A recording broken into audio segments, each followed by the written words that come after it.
Last night was NXT Takeover Brooklyn 3. We had Johnny Gargano versus Andrade Cien Almas. Sanity versus Authors of Pain for the tag team titles. Aleister Black and Hideo Itami in a grudge match. Ember Moon looking to dethrone Asuka's 500-something day reign as women's NXT champion. And Bobby Roode versus Drew McIntyre for the NXT championship. Who came out on top? Was there any big news?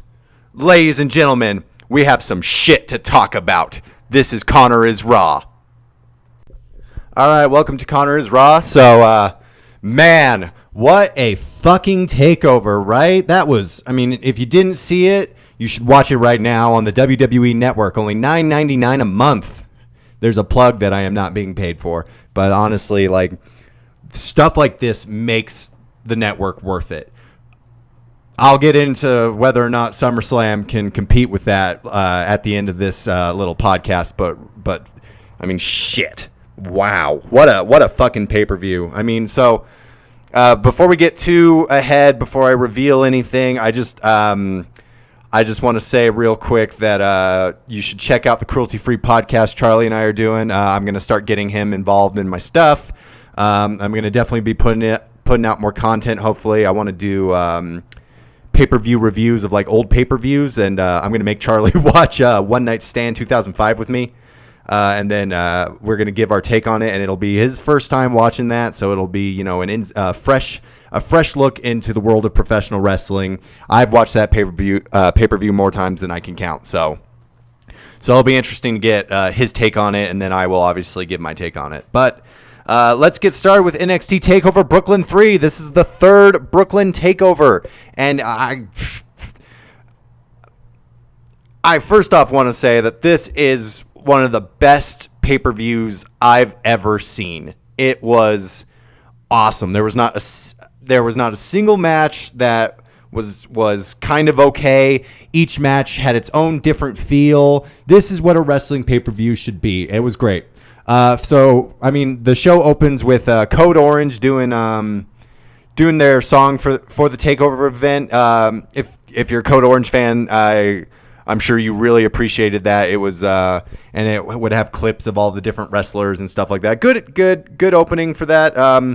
It just had a really, like, almost immediately just had this really great feel. Like, the whole event just had this really great feel to it in the Barclays Center. It was exciting. So the first match, we have Johnny Gargano versus Andrade Cien Almas. The crowd is super into Gargano. He is beloved. He's going to be a big guy, ironically, because he's small. But he'll be a huge deal in NXT, and I kind of hope that translates to the main roster as I don't want to say more than part of 205 Live, but it'd be really nice to see them do more with him than just have him be on 205 Live. I'm going to just say that real quick. A lot of great technical wrestling to start off the match. A lot of back and forth. Gargano is an amazing wrestler.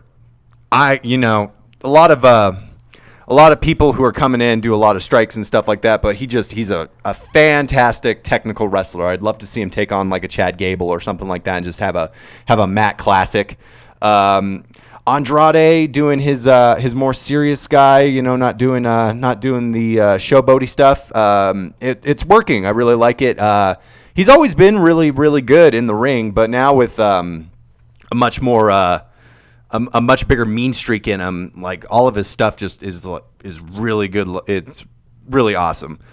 They do a lot of back and forth stuff, and then they hit a dual clothesline, and Mauro Ranallo calls it, he says something about a malfunction junction, and it was just kind of like, okay, Mauro. All right. You do you. You keep on keeping on. Dude, just say whatever weird thing you want. The match turns into a slugfest with a lot of slaps to the face, and then Gargano just starts hitting these really short, stiff clotheslines that aren't really knocking Andrade down, but they're knocking him back, and it was pretty great. Gargano hits a slingshot DDT, and then Andrade answers back with an inverted tornado DDT, and the audience is just eating this shit up. I mean, I think every, 5 seconds there's an O from the crowd, just, oh, and I was even a part of that. It was awesome. To see that live must have been incredible. Andrade avoids a sunset flip powerbomb by doing a flip and landing on his feet, which was really fucking cool. I mean, this match alone made the Takeover event really, really good. And what a match to open the show. You know, that is how you open your Takeover event, ladies and gentlemen. Gargano hits a beautiful enziguri. I am a sucker for an enziguri, and it almost makes me not hate Alberto Del Rio because he has such a great enziguri, even though the rest of his moveset's pretty boring. But that enziguri's great. So, but this isn't about him. This is about Gargano and Andre Cien Almas. And Gargano hit an awesome enziguri on Almas. The crowd is losing their shit during this match. I mean, this match never let up. This match never slowed down. It was a very fast-paced match the entire time. So towards the end of the match, Gargano's looking to hit his knee finisher, and then Vega throws a DIY shirt at him, and he gets distracted, which on paper probably doesn't sound like a great idea. Like, wow, a shirt distracts him, but it's some excellent storytelling, and you know that when Ciampa comes back, Gargano and him are gonna have their thing. I wasn't sure if I wanted them to constantly revisit the DIY stuff. But with Gargano, it kind of works because it was such a huge part of what made him popular in NXT. So I think revisiting it as kind of his Achilles heel in matches. I don't want to see a DIY shirt thrown at him in every big match, but to see it occasionally brought up during big matches and stuff like that, I think that's a good idea. And then, I mean, I don't remember how long Ciampa is supposed to be out, but when he comes back, I'm looking forward to that feud. So Vega throws the DIY shirt at Gargano, distracting him, and then Almas responds by getting him in the hammerlock DDT, which is an excellent finisher. I love it. And then getting the 1-2-3. Almas wins the match. So right away, I'm good on my prediction, and that's pretty much it, really. After that match, I'm not really accurate on anything else except the Asuka Ember Moon match, which I will get into in detail. As far as opening matches go, that is a perfect opening match. The crowd is instantly hyped. The crowd is instantly energetic. I mean, the crowd was hot the entire night, but to open with that match, to really get the crowd into it, that was very smart. Great match. I don't do star ratings, but if I did, I'd give that match 4 stars. So the second match of the night is Sanity versus Authors of Pain. Corey Graves comes out to commentate, which immediately tells me one of these teams is coming to main roster during SummerSlam, most likely. And if I had to guess, it would be the Raw brand, because why would Corey Graves come out? They'd probably have JBL come out if it was SmackDown. Authors of Pain come out looking like Ninja Turtles. There, I said it. They looked like Ninja Turtles. I'm sure everybody else said it, but I'm saying it too. They looked like Ninja Turtles in their riot gear. They're still intimidating. Like Raphael and Leonardo took a bunch of steroids and got really pissed off and listened to nothing but Pantera for the night, and so they're looking to fuck up Sanity. That's what they look like, was Ninja Turtles looking to fuck up Sanity. Before the match even starts, a brawl begins, and it's pretty great. Eric Young brings out a table. I wonder if that will come into play. They're all fighting. It's chaos, and then the match finally starts. Authors of Pain dominate very early on. They're beating up Alexander Wolf. Before Killian Dane can get tagged in, though, Eric Young comes in and convinces him to switch. It takes a little bit for the audience to realize what exactly is going on there, but once they do, the audience is like, oh, fuck yeah, put Eric Young in the match. Please put Eric Young in the match. I think it's great that the crowd loves Eric Young. You would have never guessed watching, TNA that Eric Young would be so well received by a WWE audience, because TNA just did not know how to use him. They just did not use him very well. This match it was kind of a nice juxtaposition from the first match, whereas the first match was very quick, very technical, very much a wrestling match. This was a car crash of a match. I mean, there's brawling on the outside. They go into the crowd, and there's some brawling there. There's storytelling, but it's not like a 5-star wrestling Matt Classic match. It's more just these two mean motherfucking teams just beating the crap out of each other. and just hurting each other and power bombs and fucking suplexes. It was awesome, and I think it was a nice, good match to follow the Andrade, Cien Almas, and Johnny Gargano match, because you don't want to follow that up with like another Matt Classic. Razor hits an excellent choke bomb, I think, on Eric Young. Yeah, it was on Eric Young. Eric Young just kind of got tossed around. I liked him being in the match, but it was kind of funny because you have this monster in Killian Dane, and Alexander Wolf is also a huge motherfucker. But Eric Young comes in and goes, yeah, put me in the match instead of Killian Dane, which on paper doesn't make much sense, but it worked. I like Eric Young. I'm glad he was in the match. I'm not complaining. Alexander fucking Wolf. What a showcase. I would have never guessed. I would have imagined he'd be like the weak link in that stable. But oh my God, this was a showcase for him. I am on the Alexander Wolf train for sure after this match. I am a fan of his. I mean, he hits that exploder suplex on, I think, Razor. Then he hits the German suplex on Rakim. And then he's hitting a fucking over-the-top crossbody on one of them.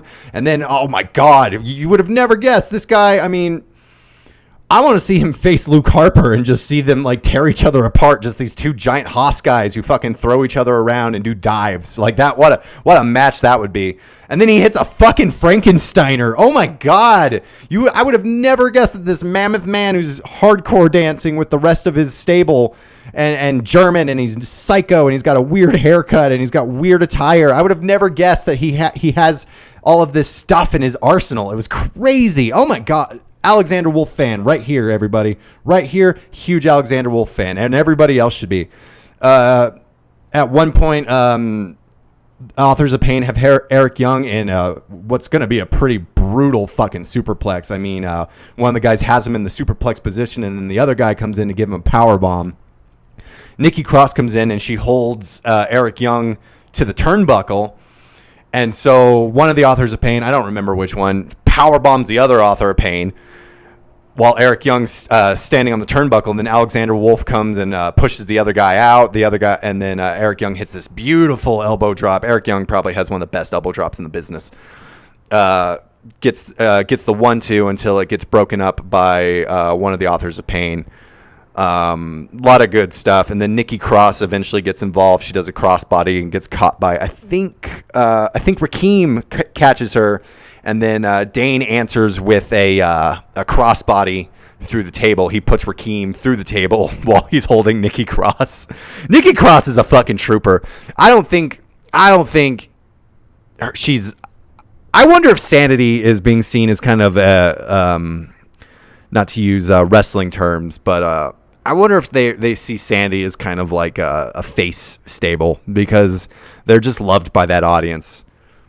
I don't think they're really seen as like a bad guy stable anymore, because they have four just awesome people in that stable.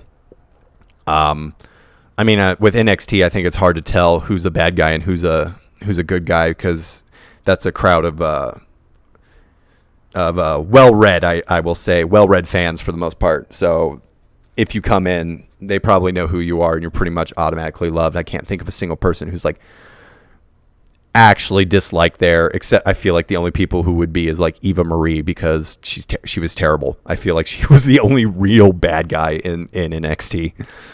Anyway, there's a moment between Nikki Cross before she hits the crossbody. There's a moment between Nikki Cross and Paul Ellering in the ring, and the audience is losing their shit. It was great. So anyway, I just have this real quick note. When Dane puts Rakim through the table, Moro shouts "Mamma Mia," like he shouts it. I don't know why. Killian Dane's not fucking Italian. He's fucking Irish. But that's Moro. Go Moro. And then out of nowhere, and this was shocking to me, and I wasn't complaining, but I was super thrilled about it. Sanity wins. They're the tag team champions. So I think that tells you Authors of Pain are probably going to the main roster, I would imagine. I think that's good. I think those guys are ready. I mean, there's other than carrying the tag team division, there's not a whole lot for them to do in NXT. So I think going to the main roster would be good for them, and they're just monsters, and I don't really see any monster tag teams right now in the WWE. I think the only monster tag team they have would be like Eric Rowan and Luke Harper if they put them back together. But it's good to see. I think Authors of Pain are definitely going to the main roster. Maybe tonight. Maybe. Who knows? Maybe Monday. You never know. But they're definitely going to be on the Raw brand. And then Redragon, or as they're being called right now, Kyle O'Reilly and Bobby Fish. They don't have a name right now. They come out and they just destroy everybody. I don't think that's that surprising, knowing that both of them were on the NXT roster. But at the same time, I think WWE, or I think Triple H and whoever is in charge of creative on NXT, I think them actually saying, hey, we're going to address this and we're going to give the audience essentially what they want. I think that's really good on them because NXT fans aren't stupid, and just seeing them just tear both tag teams up, I was just like, what the fuck? In a good way, because I would have never guessed that they'd go with something like that, because that's not really the WWE's MO. They don't really like right now addressing the independent scene history in a lot of these wrestlers. I know NXT kind of does that, but I mean, they changed Kenta's name to Hideo Itami. They changed Prince Devitt's name to Finn Balor. They changed Kevin Steen's name to Kevin Owens. It's not a huge deal, but it's just kind of what they do. But it was really cool to see them do that, and I will get into that when I talk about the Bobby Roode Drew McIntyre match, because that plays into that finale. And then our third match, we have Aleister Black versus Hideo Itami. Jim Ross comes out to commentate. I don't know why. I'm not complaining. I like Jim Ross. I'm glad that they had him guest commentate. He didn't really add anything, I felt. But it was cool. I think they're trying to make Aleister Black matches a big deal. It worked. Aleister Black's entrance was goosebump-inducing, especially with the band backing him. That was really cool. You had the fog, and then you had the guy doing the song, and and Aleister Black's just standing there stone-faced. It worked. Hideo and Aleister Black are trying to get at each other before the match even starts. The ref's trying to break it up.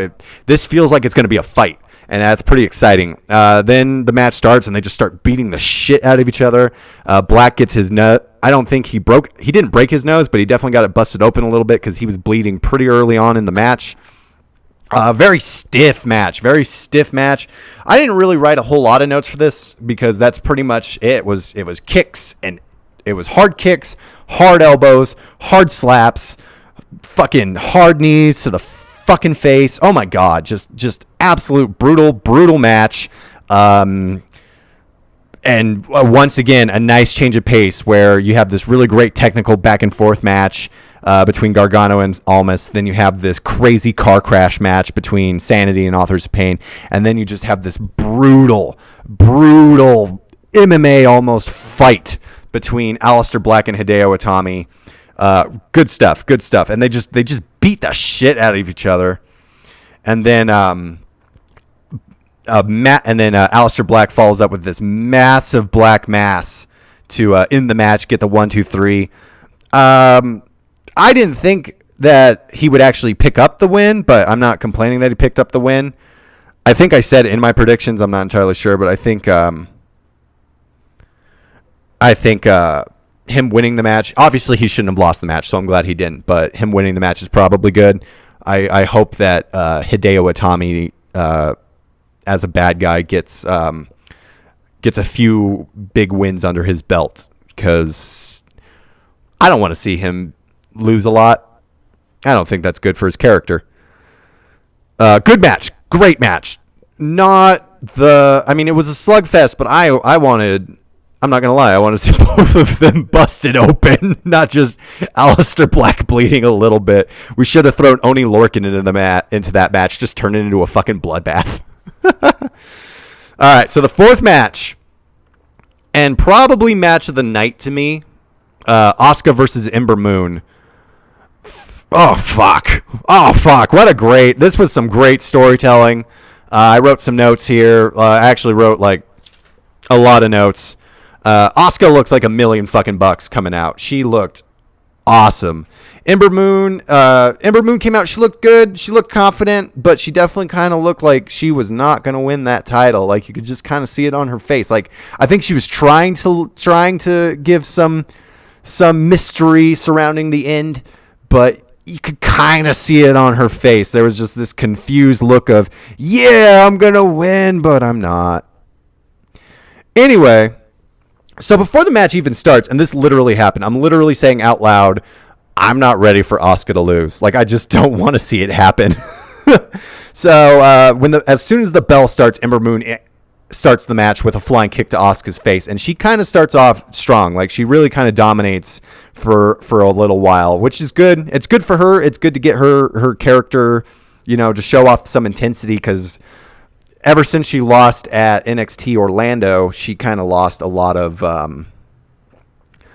her luster as far as the character goes. So it's good to see her kind of get a lot of that back. Asuka takes over with a suplex on the outside, and then Asuka comes in with some brutal looking back stomps. I mean, just like she picks up Ember Moon's arms and she just starts stomping the shit out of her back. It was awesome. Ember Moon answers with a great teardrop suplex, apparently, according to Morrow. I don't know exactly what to call it, but I'm pretty sure it was not a teardrop suplex, to reverse an armbar that Asuka has her in. Ember Moon hits an excellent Enzugiri, which, gets a pop from me. Enzugiris!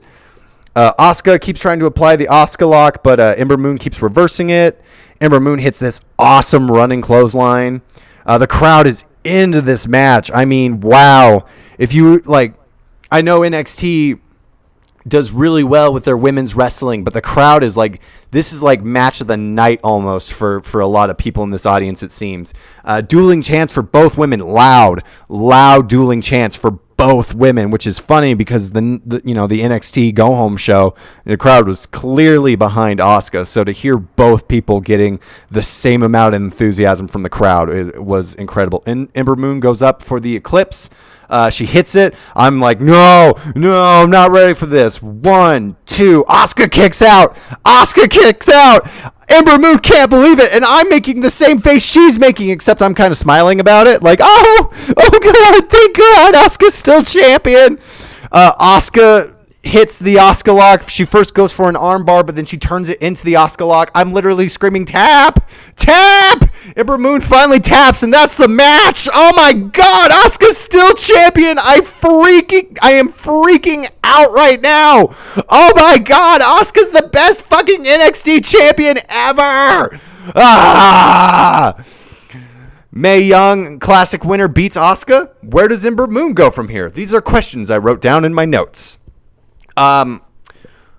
I don't exactly know what they're planning with Ember Moon, but it was good to see the crowd giving Ember Moon a standing ovation after the match. This was definitely her best match, and I think that was her star-making match. Now, whether or not they can follow that up regarding character work as far as promos go, that remains to be seen, because that's her weak spot. Everybody knows Ember Moon's a really great wrestler, but if she can translate that into really good character work in promos and stuff, then I think Ember Moon will do just fine. Where she goes from here, I'm not entirely sure. I think there's talks of her going to the main roster after this, because obviously Asuka's not going yet because she didn't drop the title. I think the Mae Young Classic winner is definitely going to be the person who dethrones Asuka. I think that's the good way to go. It just depends on who wins the Mae Young Classic. I'm still thinking it's Kairi Sane. I think it makes the most sense. I will talk about the Mae Young Classic before it starts, because I'm still super excited for that. And I think that opens up a world of possibilities as far as women wrestling goes in the WWE. But great fucking match. I mean, definitely match of the night in my opinion. It was my favorite match for sure. Excellent storytelling. This is what that match is what women's wrestling, not even women's. That is what wrestling is about. And it just great match. So then the fifth match of the night is Drew McIntyre versus Bobby Roode. Drew McIntyre is accompanied by bagpipes played by, I think, the New York Police Department or something. Great entrance. Drew McIntyre looks like a fucking stud. It's awesome. Bobby Roode comes out. Great entrance from him. You can definitely tell he is not walking out with that title on his face. They call it intensity, but it definitely looked like he was thinking to himself, kind of bummed out I'm not going to win. I'm not going to retain my title. But I don't know that. I'm an audience member. I don't know anything about that shit. Drew starts off strong, but it's pretty evenly matched. Like, Drew is just kind of answering all of Bobby Roode's offense with some suplexes and throws. They're chopping the shit out of each other. There's lots of fighting on the outside, and the crowd is split evenly between the two. Again, really great match. I don't think there's ever a single moment where one is dominating longer than the other, which is good, because in the main roster, they have those pay-per-view matches where the bad guy will just be unstoppable for a long time while the good guy is supposed to be, while the audience is supposed to rally around the good guy. But not in this match. This was very much a competitive match through and through, which is really good. I think NXT does that really well. I don't think they have a whole lot of matches where a bad guy will just dominate and then the good guy will win out of nowhere. They don't have any 5 moves of doom stuff going on in there, which is good. Rude hits an awesome drop kick. McIntyre hits an awesome air raid crash. And honestly, what I think is the best part of this match is it's just, big move after big move after big move. Not necessarily high spots, but it's just, oh my God, that move. Oh my God, that move. Oh my God, that move. Oh my God, that move. That's, that was what we were seeing here. I mean, from epic suplexes from McIntyre hits a great suplex from the Tree of Woe. I kind of like that. I kind of like his getting into the Tree of Woe and then lifting himself up to throw them. I like that. Rude hits a fucking awesome backstabber. McIntyre gets this future shock DDT. I see Dana Warrior in the audience, which is kind of a digression from what I'm talking about, but just wanted to point that out. Rude hits a power bomb, and I mean, these guys are just fucking beating the shit out of each other with these moves, but they keep on hitting them. And I think it's a testament to these two as workers and as storytellers in the ring. It was great. Then they start slugging each other really fucking hard, like chops and punches and kicks and elbows and clotheslines. Awesome stuff. McIntyre hits a Claymore, but he's right next to the rope, so Rude gets his foot on the rope, and it doesn't count. Freaking out here. And then I write in all caps on my notes, McIntyre hits a fucking senton over the top rope. Oh my fucking God. He just jumps over. He doesn't even use the ropes. I didn't see him do that shit back in 2009. I freaked out. I freaked out when he did that. I was like, oh my God, I didn't know you could do that, McIntyre. Oh my shit. Oh my fucking God. Great stuff. And then Rude hits a fucking spine buster on him.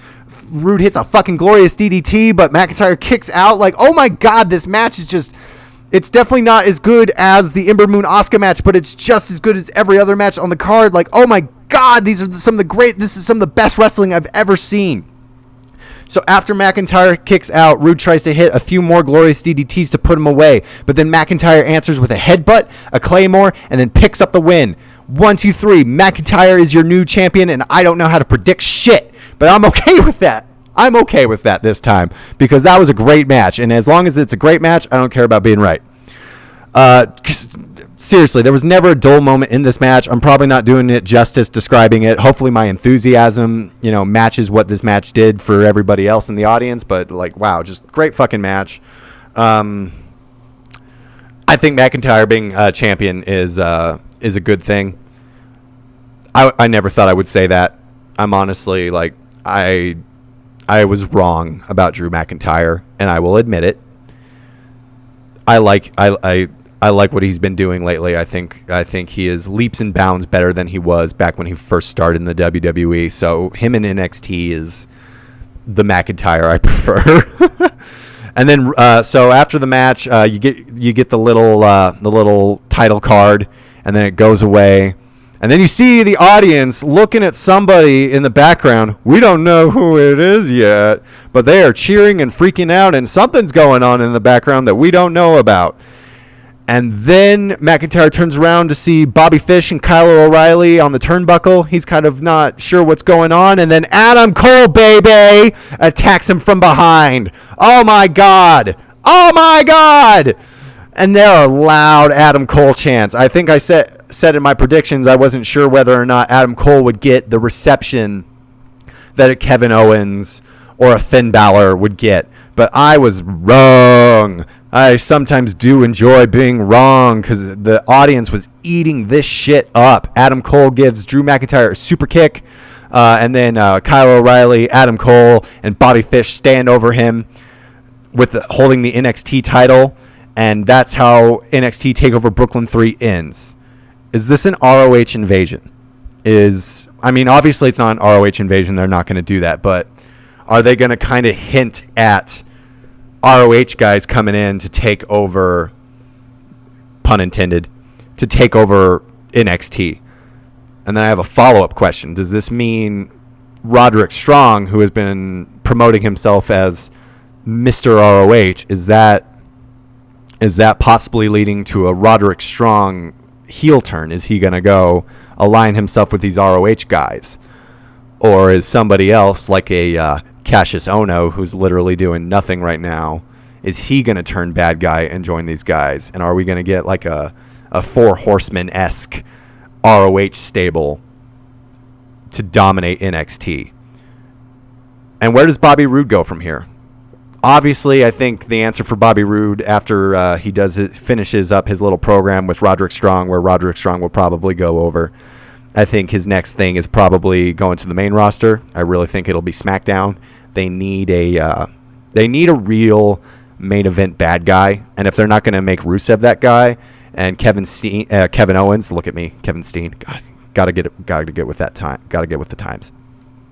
I think Kevin Owens is entering a program with Shane McMahon, so there's no real unless they're really behind Jinder Mahal as the top bad guy, which I just don't see, and I honestly don't think they see that either. Unless they want to do that, SmackDown needs a top bad guy. And I think Bobby Roode coming in could instantly be that top bad guy. I mean, is he entering a program with Shinsuke Nakamura instantly? I don't know.